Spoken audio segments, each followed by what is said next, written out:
Epic Universe will be Universal Orlando's newest theme park when it opens in 2025.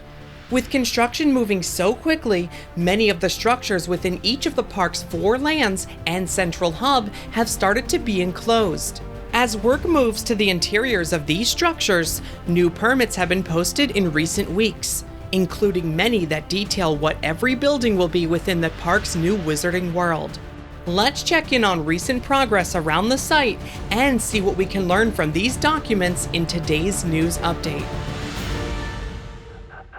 Construction progress within the lands and areas of Epic Universe may be moving quickly, and while some areas are easier to understand just by looking at the work from above, like the Viking statues of How to Train Your Dragon, or the large dual-track roller coaster off of the park's central hub, other areas are a bit more difficult to decipher from aerials alone.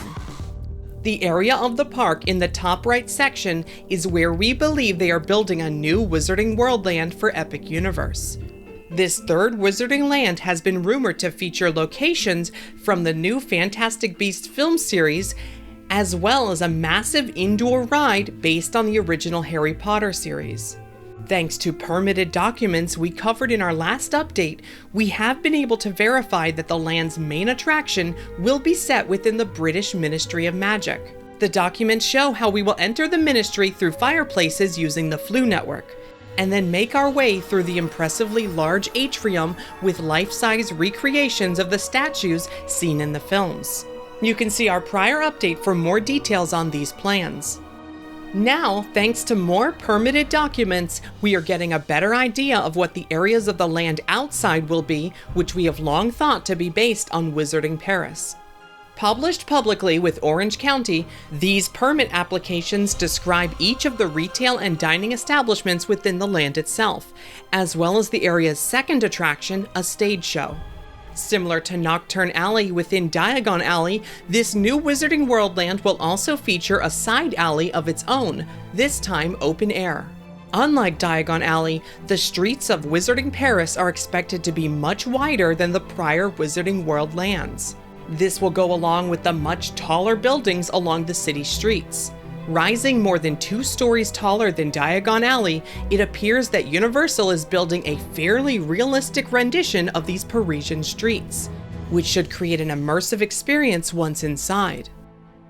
We will enter the land by first passing under the Saint-Denis Arch, which is under construction now. For anyone hoping that this Wizarding World land may have been rethemed, I think the inclusion of this arch at the start of the street, exactly as it appears in the second Fantastic Beasts film, should be evidence that the setting has not changed. Thanks to the new permit documents, we know what types of things will be occupying the buildings that we encounter on our left and on our right after entering this new Wizarding World. The right side will have a set of large restrooms, followed by an entry to the land's side street alley. This area will feature 2 shops, a restaurant, and a walk-up bar.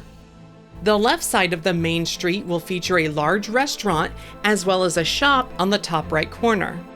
Straight ahead of us at the end of the street will be a circus tent, set up right in the center of the land.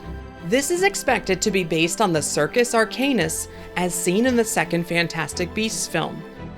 New documents finally mention this tent entry specifically, so we know that that is how we'll be entering this theater show. The layout for the attraction has us enter through the main round tent out front, and then wait in an interior queue within the building. The plans also describe this area on the right as the standby exterior queue. After waiting in line, the plans describe the area on the left as a holding area, which should hold everyone for the next performance before they take their seats. There is no mention as to whether or not this holding area will also double as a pre-show. Inside the theater, public documents describe 642 seats, which are shown as nearly wrapping around the front half of a rounded stage. The exit doors back to the street can also be seen in the plans on the bottom right of the theater. Backstage areas are described as costume storage, changing rooms, break areas, and other rooms for entertainment services, so we can confirm that this show will in fact feature live actors. There are also rooms for utilities, compressed air, a boiler, prop room, and one marked as special effects. Boilers can be used for steam effects, compressed air for water or air effects, and so on. Given that this attraction will feature a fully fledged queue and a holding room, it is possible that it may offer continuous shows daily. It does appear that it will feature live actors and special effects. There are no glasses distribution or drop-off, so this show will not feature 3D or AR glasses. So far, we do not know anything about the show's story or theme, but remember, we do enter the attraction through a circus tent. And in a magical way, the inside will appear much larger than what can be seen outside, as we pass into the structure behind the tent entry. Permits say that the theater section of this building will be 5 stories tall, which is the same as the British Ministry's atrium, located within the same structure just to the left of the stage show. Back outside, to the right of the circus tent, we will see a forced perspective effect, which will make it look like the city of Paris continues to go on further. These steps, seen under construction now, are expected to look something like this official concept art from the second Fantastic Beasts film. And just like this art, it is rumored that we will see the tops of the Sacré-Cœur Basilica in the distance, as well as other elements of the skyline using forced perspective. This sightline effect, as well as the facades in front of it, were initially designed to hide the large show building for a virtual reality attraction, but that ride has since been cut from the plans.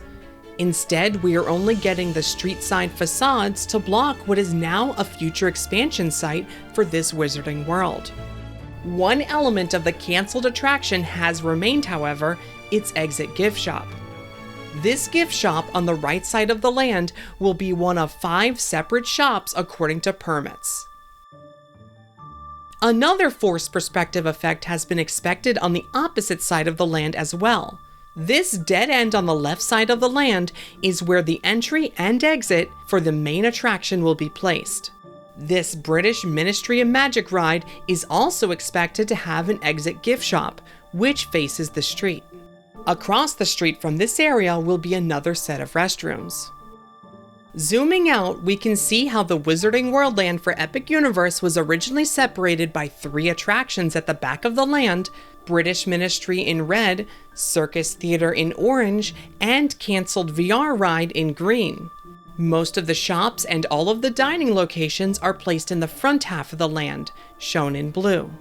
Digging deeper into the permits for these shops and dining, we can start to find some interesting details that help paint a better picture. For instance, both restaurants feature a queue after entering, and then ordering counters for placing your order. That means that they are both quick service locations.